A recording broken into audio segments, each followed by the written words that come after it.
Nagbabalik na naman ang inyong tagapaglingkod ng mga balita at pawang katotohanan lamang. Naging mainit nga na usapin sa mundo ng social media na patunayan ngang guilty. Tuluyan ng nalantad ang katiwalian ni Barbers. Hindi niya na maitago ang kanyang mga ginawang kasalanan. Ayon sa mga ulat, siya ay nasangkot sa iba't ibang mga kabalbalan na gawain. Matapos ang matinding investigasyon, tuluyan na siyang nabuking. Ang kanyang pangalan ay nasa listahan ng mga pangunahing akusado. Samantala, si Tamba ay kasalukuyang nagtatago mula sa mga otoridad. Patuloy siyang pinaghahanap upang panagutin sa kanyang mga kasalanan. Dito nga natin makikita na talagang guilty nga rin itong si Tamba na ito, kaya naman siya ay nagtatago na. Ang publiko ay nagulat sa mga revelasyong lumabas sa kaso. Maraming mamamayan ang nanawagan ng agarang hustisya. Ayon sa mga opisyal, hindi titigil ang batas sa pagtugis sa kanila. Matibay umano ang mga ebidensyang hawak laban sa kanila. Ang kanilang kaso ay nagdulot ng matinding ingay sa mundo ng politika. Maraming personalidad ang naglabas ng opinyon tungkol sa iskandalong ito. Ang tanong lang lahat, hanggang kailan magtatagos si Tamba? Sa huli, ang katotohanan at hustisya ang mananaig laban sa mga may sala. Well mga kaibigan, para nga sa karagdagang impormasyon, panoorin nga natin ang buong video, at kung bago ka lamang sa aking channel, huwag kalimutan i-click ang subscribe button at notification bell para lagi kang updated sa ating mga bagong video. At para sa solid viewers natin dyan, maraming salamat sa walang sawang pagsuporta. Quadcom Overall Chair Robert Ace Barbers matapos siyang kasuhan ng libel ng social media vloggers. Paglilinaw ni Barbers, bumubuo lamang sila ng batas para masawata ang fake news. Yan ang agenda report ni Zandro Ochona. Hindi na ikinagulat ni Quadcom Overall Chairperson at Surigao del Norte Representative Robert Ace Barbers ang pagsasampa ng kasong libel laban sa kanya ng mga social media vlogger. Sa programang Sinungaling! Hindi daw niya kinagulat pero ang reaction niya kakaiba. Ikaw, Barbers, napakasinungaling mo talaga.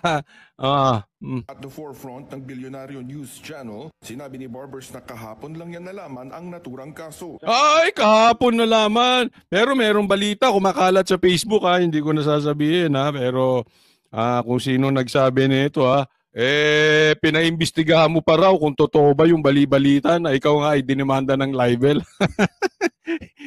Kung eto, halatang-halata itong mama na ito, natatakot na. Kasi bakit?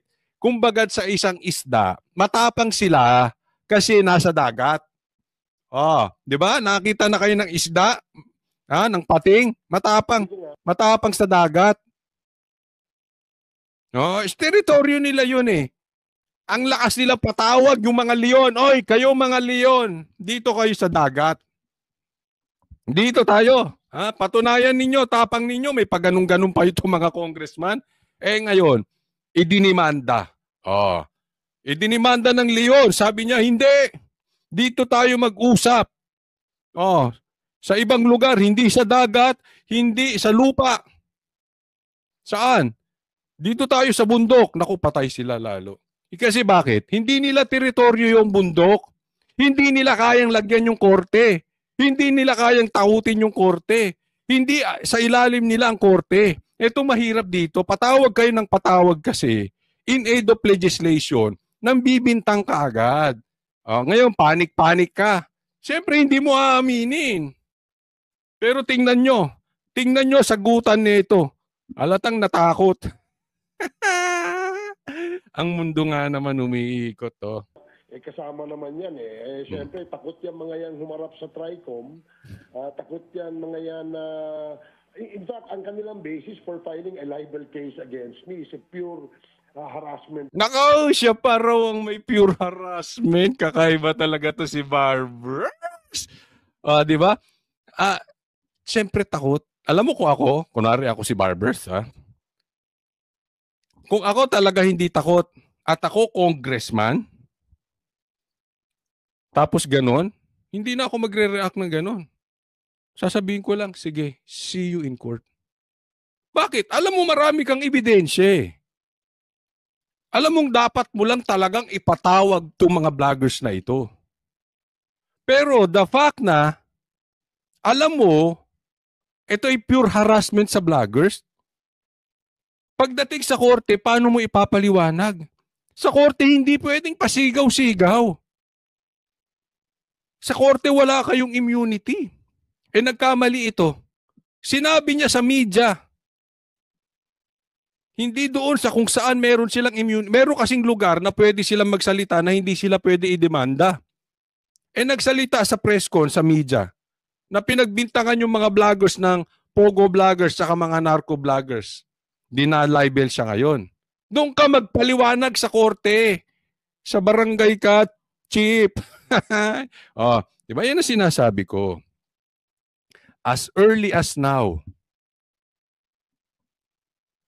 kailangan na po, agresibo na po ang Team Duterte. Hindi na pwede yung tayo na lang lagi ng tayo pinapatawag. Atake rin tayo. Hindi po pwede. Kung talaga tayo yung mga leon at tayo pupunta dyan sa dagat, yayariin talaga tayo ng mga yan. Isipin mo si Paduano. Police, general, pinakukulong. Yung convicted child abuser, nagpapakulong pa. Teritoryo nila eh. Kaya nga anong hamon ni Topacio? Oy, ikaw Dan Fernandez, magsalita ka. Oy, ikaw yung mga Congress, magsalita kayo. Huwag dyan na meron kayong immunity. Harapin nyo ko kung saan kayo walang... Matapang to mga to may immunity eh. Di ba? Kumbaga doon sa mga matatapang, may baril kasi. Pag hinamo mo suntukan, wala na. O, di ba? Ganyan tong mga ito. Case, no? Para lang mahinto yung investigation at yung committee hearings ng TRICOM. Ako ito. Mali ka ron ng explanation, Barbers. Alam mo, hindi mo pwedeng tawaging naduwag yung mga vloggers na nagdemanda. Hindi po ako kasama doon sa nagdemanda, excuse me po. Pero para sa akin, hindi mo sila pwedeng tawaging natakot. Patas nga sila eh. Buti kung hinamong kanila doon sa kanilang channel, dito tayo mag-usap sa channel ko. Hindi naman ganun eh. Sa korte. Dapat nga kayo, Barbers, kung kayo'y may ebidensya, na kami ay narco vloggers. Anong ibig sabihin ng narco vloggers? Pogo vloggers. Kami ay sumusuporta sa mga adik. Ang pera namin ay galing sa drug lords. Ang pera namin ay galing sa pogo. Ang pera namin ay galing sa sugal. Kung may ebidensya kayong ganun, dapat nga hindi ka na nagsasalita. Dapat dinemanda nyo na kami. Kasi mas malaki pananagutan namin sa taong bayan kaysa yung in aid of legislation ninyo. Kasi pag sila nagpaimbita, wala naman silang karapatang manghusga sa vloggers. Ang naaayon sa batas, mag-iimbita lang sila ng resource person para makagawa sila ng batas. Ang problema sa mga ito, inaabuso ang kapangyarihan. Mang-iimbita tapos ng resource person tapos sisigaw-sigawan nila doon. Mag-grandstanding sila doon, ihahara sa mga vloggers. Dapat nga natutuwa kayo, dapat nga nagdidemanda kayo sa mga vloggers na yan. Kung sa tingin ninyo may ebidensya kayo na ang pera nila, or kasama, ako tingin ko'y kasama dyan eh. Oo. Kung ang pera namin galing sa drugs at galing sa sugal, but we will challenge you and your Quadcom team to drug test. Hindi kami, ang pera namin hindi galing sa droga. Hindi kami addict. Sasabihin namin sa iyo ng tapat. Walang malapit na vlogger kay PRRD na may bahid droga. Matapang po kami dyan. Anytime, magkahamunan, drug test tayong lahat. Alam mo kung ba't ganyan ang sagot mo? Wala kayong ebidensya. Pagdating sa korte, hindi yung title mo hahanapin. Hindi yung lakas ng sigaw mo o lakas ng sigaw ni Paduano o lakas ng sigaw ng mga kakampi mo. Hindi ka pwedeng tumago sa kakampi mo. Walang lakasan ng sigaw doon. Ang labanan sa korte, ebidensya. Hindi yung posisyon mo. Hindi mo pwedeng sabi, ay! Congressman ako. Hindi. Patingin ng ebidensya. Asa ng ebidensya mo na kami ay narco-vloggers? Hindi ka pwedeng tatago kay Paduano. Hindi po pwede yun. Ang hihingin sa'yo ng ebidensya mo.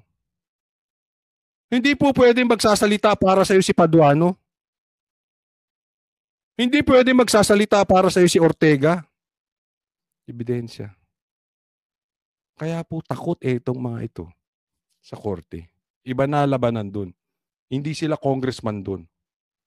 Pinabulaanan din ni Barbers na may pinangalanan siya sa mga vlogger. Tinawag ko raw silang narco-vloggers at pogo vloggers. Totoo. Meron akong statement doon sa aking privileged speech na these vloggers who continuously throw fake news or peddle fake news against the government, against anybody in government, seems to be funded by these pogo vloggers and these narco vloggers. Ayun, inamin niya. Okay, ito mga vloggers na ito, hindi ko pinangalanan.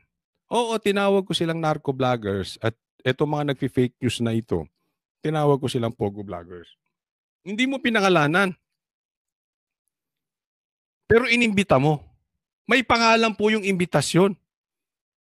Yung imbitasyon lumabas sa media. May pangalan. Hindi mo binanggit galing sa bunganga mo. Pero meron kayong pinadalahan. Meron kayong inimbita. So sino pa yung inimbita mo? Eh di ba sabi mo yung mga iniimbitahan mo ay seems to be pogo vloggers? Narco vloggers. Huwag ka sa media magpaliwanag. Sa korte ka magpaliwanag. Eh ang problema kasi hahanap na naman tayo ng kakampi. Ako napakalaki ng tiwala ko sa korte. Hindi yan kayang suhulan. Doon kayo I magpaliwanag. did not name names. Binubuo ngayon sa Kamara ang isang panukalang batas na layong magka-framework para magkaroon ng batas laban sa fake news. Pero matatandaang hindi dumalo ang ilang social media influencers at dumulog sa Korte Suprema. Hindi dapat lang ako Hindi talaga sila dapat dumulog dyan. Hindi naman nag-aantay ng sagot itong mga ipokritong mga congressman na ito. Hindi sagot ang gusto niyan. Gusto niyan harassing kayo, huminto na kayo ng kakabanat. Kung tingin ninyo fake news kami, idemanda nyo. We will see you in court. Ganun lang. Para ipatigil ito. We still need more, no? Kaya nga gusto namin sana, itong mga vloggers na ito, na hindi naman guilty because they probably felt alluded to. Wala namang kami sinasabi, di ba? Wala namang kami pinangalanan. So, kaya nga dapat mag-contribute sila, no? Kung gusto nila na maayos ang paggamit ng social media platforms at hindi ito magamit para magkaroon ng kaguluhan sa bansa. Bukod kay Barbers, Hindi po pwede yun. Ito papalusot pa in aid of legislation. Hindi po pwede. Ang daming fake news dyan. Mga walang muka. Nagbablog. Di ba? Bakit yung mga kakampi ni Duterte ang binabanatan nyo? Puro kakampi ni Duterte yun eh. Ikaw naman, naglolokohan pa ba naman tayo? Ginagawa mo naman tanga mga... Ito mahirap sa mga politiko. Nakakala nila, kaya nilang gawing tanga mga Pilipino. Nako. inuweltahan din ni Deputy Speaker J.J. Suarez ang fake news na hindi raw Sige, kumampi ka pa. ang daily subsistence allowance ng mga sundalo. Git niya, hindi dapat maapektuhan ng mga sundalo sa fake news at ang pondo ay secured at maibibigay. Dito mo sila, nagkakampi-kampi na. Alam mo, meron ako nabalitaan na ito yung mga ito. Okay, hindi ko nasasabihin kung sino, pero kumakalat na po ito. Kumakalat na po. At umiikot na po ito sa GC, no? Eh, kayo na lang ang mag-confirm kung totoo to hindi.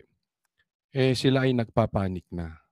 No? Kasi si Kimbo, pinapatawag na. Si Tamba, idinimanda na. Eh, ang tapang nito lahat galing kay kay speaker. At alam nila, as early as now, maraming kakaharaping demanda si Tamba. They know it. Itanggi man nila yan, they know it, na maliligo po ng demanda ito si Martin Romualdez. Nagkataon lang na sila ay nakaposisyon ngayon. Pero ang tanong, hanggang kailan sila dyan? Bababa at bababa din sila.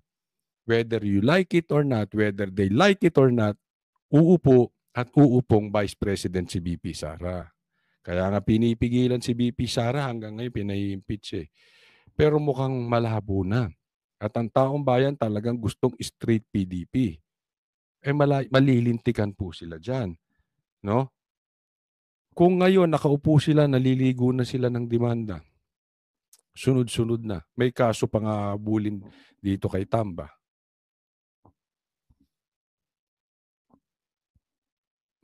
Kaya ang balita natin, itong mga ito nagpapanik na. So hahanap na naman sila ng butas. Ganyan ang style nito mga ito eh. Maghahanap na naman ng butas sa mga vloggers. No? Pero ilan po ang vloggers? Sige, i-demanda mo dyan isa, dalawa, tatlo. Sa tingin mo, pag dinimanda mo yung tatlo, yung 30 hindi mag-iingay? O, i-demanda mo yung 30 na vloggers. Sa tingin nyo, hindi mag-iingay yung 300? Ang katotohanan ay laging lalabas. Pilit man nilang itatago, lalabas at lalabas ang katotohanan. Sabi nga, ang susunod dyan, pabubuksan pa. Kasi mayroon tayong naririnig na yung iba nabaon sa utang dahil pambili ng bag. Ganong kamahal ang mga pag-aari nitong mga ito. Di umano. So antayin natin. Tandaan po ninyo ang mga DDS vloggers. Ito, hindi ko po binubuhat ang sarili ko. Tandaan nyo lagi ito. Huwag nyo na ako isali kasi magmumukhang nagbubuhat tayo ng bangko. Pero, karamihan ng DDS vloggers dito, ilayo mo sila doon sa mga vloggers na nagkaroon lang ng clickbait at nagkaroon lang ng cellphone, vlogger na. Hindi po magaling sa research yan. Abangan ninyo, lalabas lahat. Lalabas lahat ang baho ng mga ito. Sa kanila, kalakipaan niya ang dagdag alam. Next topic na po tayo. Ito naman. Ito namang statement ni Marcos. Talagang ito si Marcos. Ang mga komentaryo talaga. Hindi mo alam kung tanga lang o wala talagang alam. Isinisisi ni Pangulong Bongbong Marcos sa maling disenyo ang pagguho ng isang tulay sa Isabela. Tinipit din daw ang pondo. Ito na yon. Itong komentaryo ito ni Marcos, umani ng batikos. Parang hindi komentaryo ng isang presidente. Alam mo, ito yung parang talagang pinabili lang ng suka tapos tinanong, anong masasabi mo dun sa tulay na bumagsak? Ganun po. Siya yung talagang parang pinabili ng suka. Hindi ko alam kung ito si Marcos ay high sa multivitamins o talagang sunog na ang utak. Gaya ng kanyang balat. Hindi ko alam bakit parang nasusunog si Marcos. No? I have nothing against doon sa maiitim kasi maitim din naman ako. Pero, tinan mo yung itsura niya. Parang, alam mo, mapapaisip, hindi mo masisisi yung taong bayan kung sasabihin na ito si Marcos ay high. Hindi komentaryo ng presidente. I mean, hindi ganyan si PRRD. Para rito, pagtitiyak ng Pangulo, may mananagot. Nasa frontline ng balitang yan, si Maricel Halili. Personal na binisita ni Pangulong Bongbong Marcos ang bahagi ng Kabagan Santa Maria Bridge sa Isabela na bumagsak kamakailan. Nakasabit pa ang truck na sinasabing sanhi ng pagguho. Pero ang sinisisi ng Pangulo, ang palpak na disenyo ng tulay. Ang puno nito, design flaw. Ang lalim ni Marcos, no? Parang pinabili ng suka. Ang lalim na komentaryo niya, bumagsak yung tulay, design flaw. Alam mo, ako sa tingin ko, wala sa design yan. Kung yan ay talagang binigyan ng tamang materyales, bakit yung iba naman hindi naman bumagsak? No? Anyway, siya ang nagpunta dyan, siya ang nakakita, yan ang nakita niya. Grabe. It is a design flaw. Mali yung design. Ngayon lang daw siya nakakita ng suspension bridge na hindi kable ang gamit. Nakadesenyo rin daw ang tulay na kayanin ng higit 40 tonelada ng kargada. Pero ang truck na dumaan, higit 100 tonelada na agad ang bigat na sinabayan pa ng ibang sasakyan. Sabi pa ng Pangulo, 1.8 billion pesos dapat ang pondo para sa tulay na may habang 990 meters. Pero ibinaba sa halos 1 bilyong piso para makatipid. Yun nga lang, ginagawa pa lang daw ang tulay ay kinailangan agad i-refit dahil gumagalaw na ito. Ngayon, lalo lang daw mapapalaki ang gastos ng gobyerno. We have no choice. We have to go back. Gastos na naman tayo ng malaki. Papalitan natin yung mga support, papalitan. Parang nagtayo na naman tayo ng bagong tulay. Nakita mo yung komentaryo niya. May natutunan kayo. Yung komentaryo ni Marcos ay parang komentaryo ng may masabi lang. Kasi yung komentaryo niya ay just stating the obvious. Kita naman eh. Natural, gagastos ka dyan. Di ba? Obvious. Papalitan niya mga yan. Alam ka namang itayo mo ulit yan. Di ba? Sana nagbigay siya ng eto ang natin, eto ang dapat yan, eto gagawin natin, eto yung hindi, parang, wala. No? May masabi lang na meron siyang ginawa. Yan ang datingan ni Marcos. Kaya umaani ito ng batikos talaga na, ito ba si Marcos talagang gustong tumulong sa Pilipino? O talagang makaligtas lang? Kasi ako, pupusta ako, isisisi na naman ito kay Duterte. Di ba? Etong si Marcos, walang pagtutuunan, gaya ni Claire, na isang bagay na hindi ikokonekta sa Duterte. Oo, lahat. Pustahan tayo, ikokonekta na naman to sa Duterte. Hindi naman ito proyekto ng Duterte. Actually, ang balita dito ay may ginawa pa silang renovation nung panahon ni Marcos. Okay?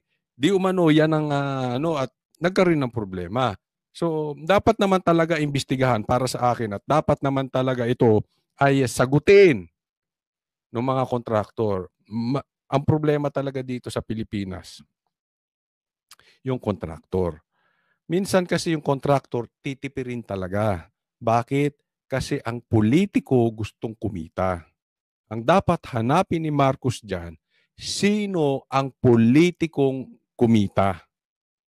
Dahil sigurado, kaya tinipid yan nung kontraktor. At yung kontraktor, idikit mo. Baka mamaya, pag-aari din ng isang politiko, hindi lang sa kanya nakapangalan. Laliman mo yung investigasyon. Huwag yang mamaya, Duterte na naman, si Duterte na naman, si Duterte na naman, si Sara may kasalanan niya, baka pati si Basti kasalanan niya yan. Huwag ganon.